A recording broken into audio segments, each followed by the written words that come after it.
大家好，欢迎来到秋月漫谈。我用真实、缓慢、清晰的中文聊语言、人生、文化、科技，关注那些你我都关心的事情。我是主播秋月。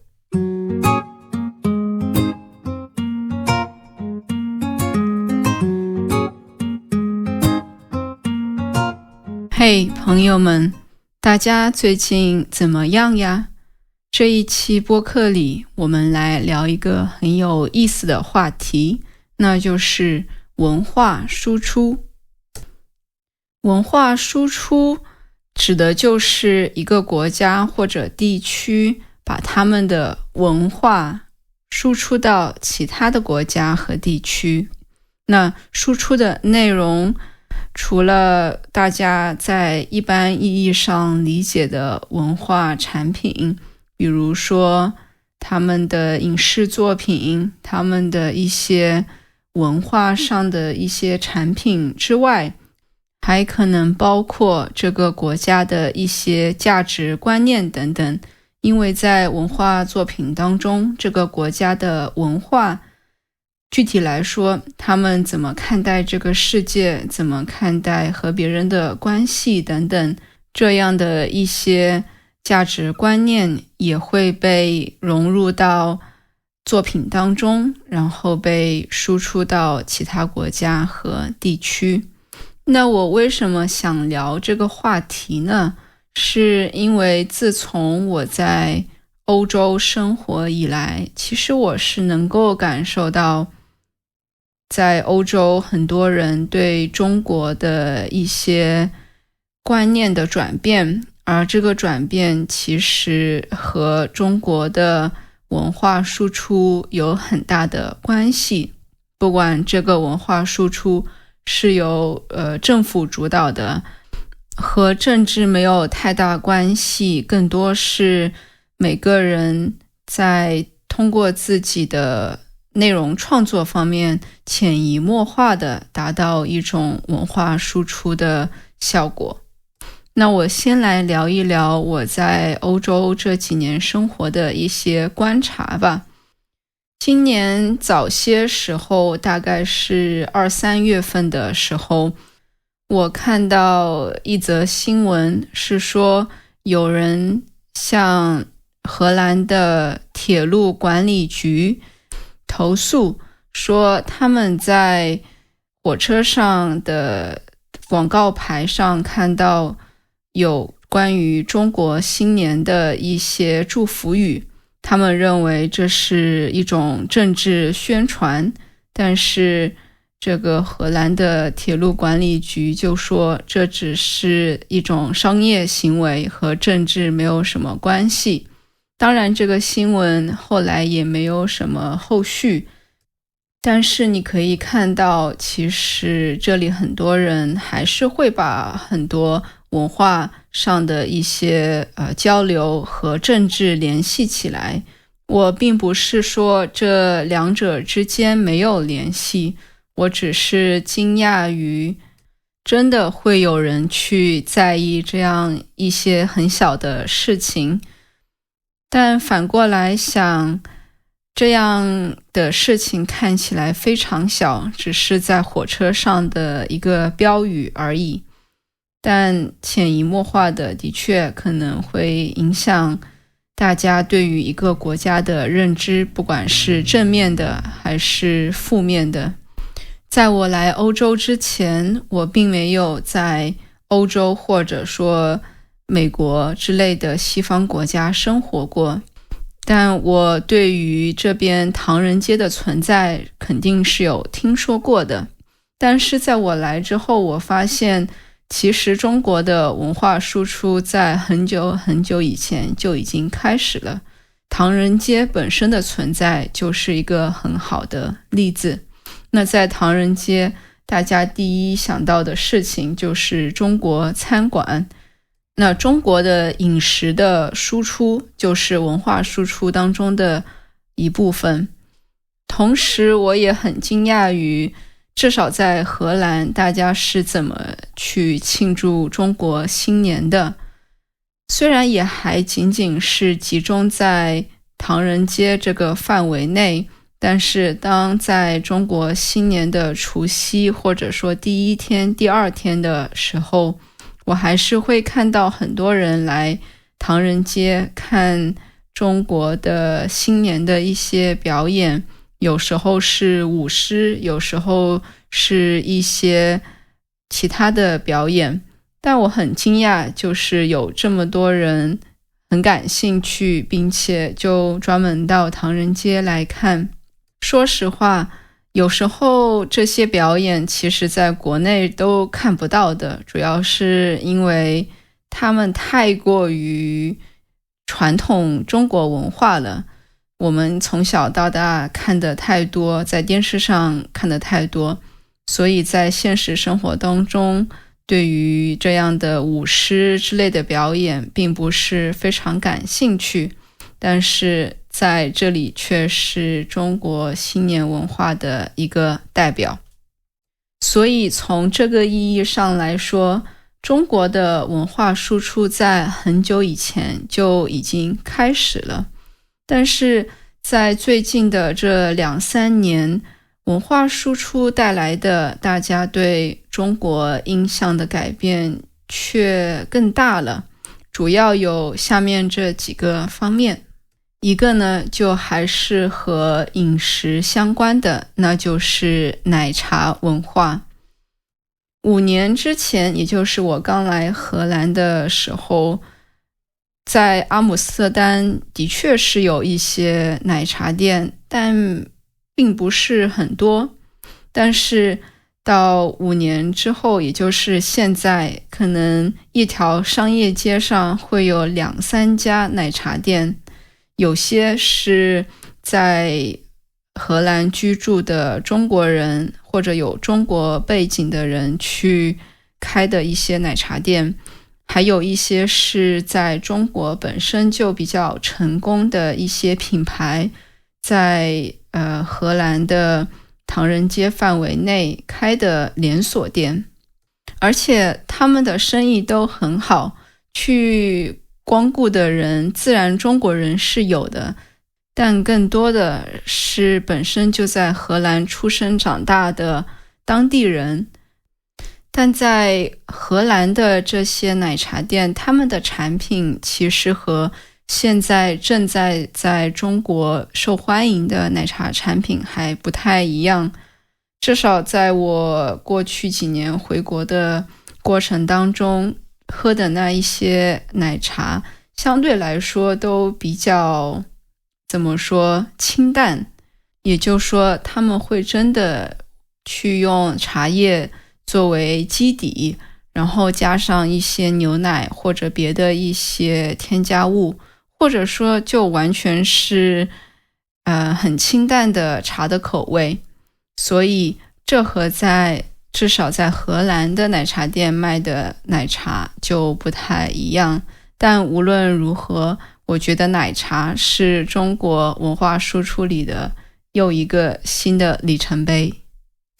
那第二个非常引人注目的文化输出的例子就是 Labubu。Labubu 它是来源于中国的一个盲盒的品牌 Pop Mart， 中文名叫做泡泡玛特。泡泡玛特的店在中国是到处都可以看到，但是在国外相对还是少一些。但是 Labubu 在去年的整个全世界的影响是我完全没有想到的。当时我4月份回国的时候，我在路边的店里边看到有 Labubu 的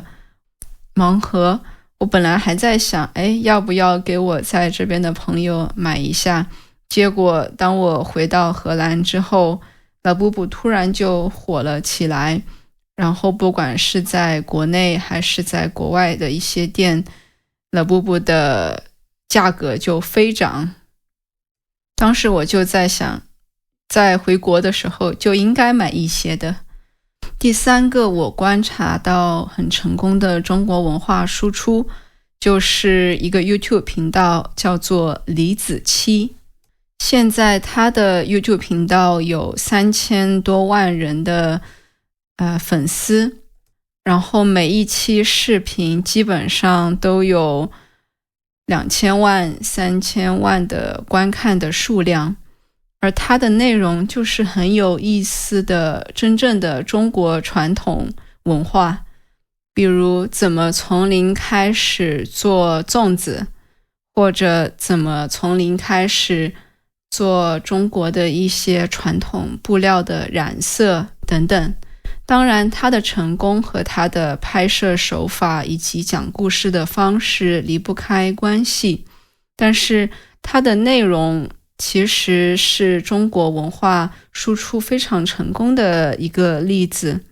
让很多之前不太了解中国的人知道，原来在中国有另外一种生活方式。当然他所代表的一种生活方式并不是一般中国人的生活方式，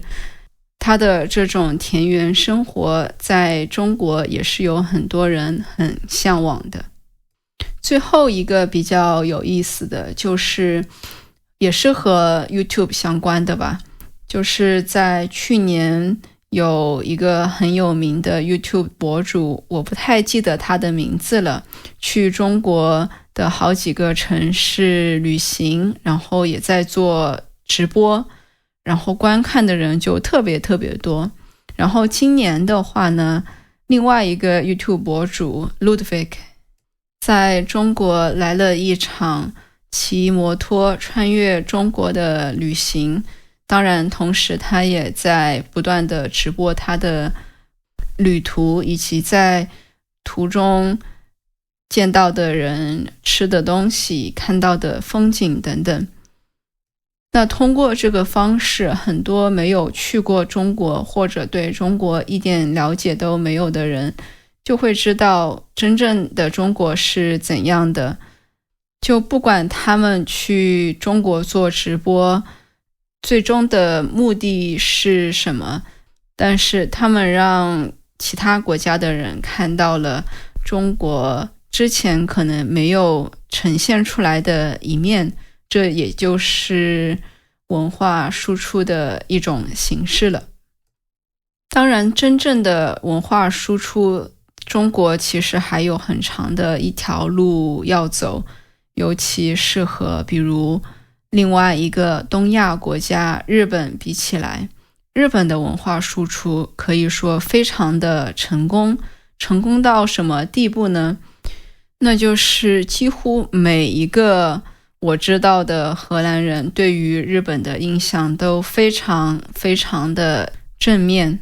他们觉得日本人都非常的有礼貌，日本的街道都很干净，日本的动漫以及游戏都非常的成功。我很同意他们的这样一些观点，因为我自己就是一个日本文化的爱好者。但有时候我也在想，为什么日本的形象在西方世界这么的正面，以及为什么他们的文化输出这么的成功？我并没有非常深入的研究过，但我有听说日本其实在上个世纪80、90年代就已经专门成立了对外文化管理、文化输出的部门，集中的把日本的文化，不管是游戏、音乐还是动漫，输出到其他国家。那显然这样一个战略是非常成功的。当然这和本身日本的一些文化产品就很有意思、很不同的这样一个特点是有关系的。但是他们这样的一个政府领导，然后民间进行内容生产的这样一个战略是很有效果的。这并不意味着同样的战略在中国就有效，因为中国政府在西方世界的形象非常的负面，所以这样一种政府出发、政府领导的方式并不一定能够取得成功。但是的确我有看到很多民间生产的内容在西方世界受到更多的关注，包括中国的动画，中国的一些文化元素也在这边更多的受到大家的了解，比如说武侠、仙侠等等，它们本身就是一个体系非常完整的世界，有很多的内容其实是很有意思的，也很值得去深入的了解。但是这方面来说，的确他们的影响还是比较小。那越来越多的中国的文化输出对我来说其实是有很直接的一些好的影响的。首先就是大家对中国的印象变得比以前好，虽然还是会有很多负面的观点在，但是对我来说，当大家对于中国人的偏见没有那么多的时候，我在很多时候做事也好，和别人的相处过程当中也好，也都会感觉轻松一些。那第二点就是，当我和别人聊到我自己的文化的时候，我不需要花太多的心思去解释到底我想聊的内容是什么。当然，当我现在想给别人去解释什么是武侠，什么是仙侠，非常的困难。一方面是因为语言的问题，有很多的单词它是没有英文的翻译的，所以当我想去解释一些概念的时候就很困难。但如果这些仙侠武侠也好的这样一些内容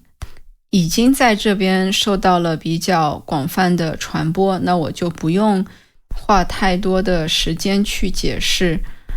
比如说我现在和别人聊到中国春节的时候，我不用去解释什么是中国春节，对吧？但其他的一些更深入的话题，我还是需要解释很多，有时候甚至没办法让对方理解我想表达的内容。所以总的来说，我觉得中国的文化输出对我个人的生活来说是有一些正面的影响的。最后我想简短的聊一聊，在这个世界上我觉得最成功的文化输出的国家是哪一个？我认为是美国。美国的文化输出可以说相当于是统治了整个西方世界，甚至是非西方世界的文化，不管是音乐还是电影、电视剧，甚至是一些文学作品，美国的文化产品、文化世界就约等于整个西方世界的文化世界。当然这可能对于欧洲的一些国家来说有一些冒犯，但我并不是说它取代了本土的一些文化产品。但是当我们聊到你最近看了什么电影吗？你最近有没有听过这首歌？很大程度上这个文化产品就来源于美国。那这样的一个影响就是很多人对于美国的印象就比较正面，也印证了我的一个理论，那就是文化输出对于一个国家或者地区在其他地方的形象是有非常正面的影响的。那你觉得全世界最成功的文化输出的国家是哪一个？欢迎在留言里和我一起讨论。这期播客到这里就结束了，我们下期再见，拜拜。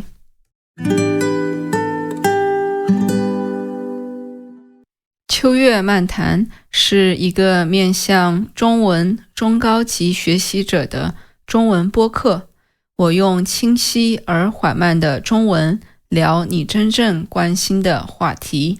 除了免费的播客 newsletter，以及带有中英字幕的视频之外，我还提供针对严肃中文学习者的付费内容，包括修订后的中英文文本、播客里较难的5个单词和例句，以及与播客内容相关的5个问题，都附带我的录音。每个月还会有一次播客话题的投票。